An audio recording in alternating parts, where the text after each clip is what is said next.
नमस्कार दोस्तों, पम्मीज किचन में आपका हार्दिक स्वागत है। दोस्तों, आज मैं आपको और नए 4 किचन टिप्स देने जा रही हूँ जिसका आपको बहुत ही फायदा होगा। नंबर 1, मेथी की मठरी या पराठे बनाते समय उसमें थोड़ी पालक मिला दें तो मेथी हो जाता है।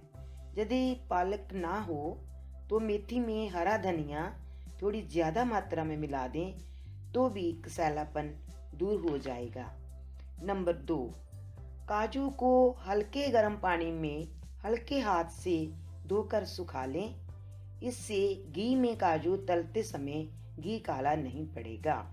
नंबर 3, दही बड़े के लिए दही जमाते समय दूध में 2 हरी इलायची पीसकर मिला दें तो दही बड़े का स्वाद और भी बढ़ जाएगा, वह दही खट्टा भी नहीं होगा।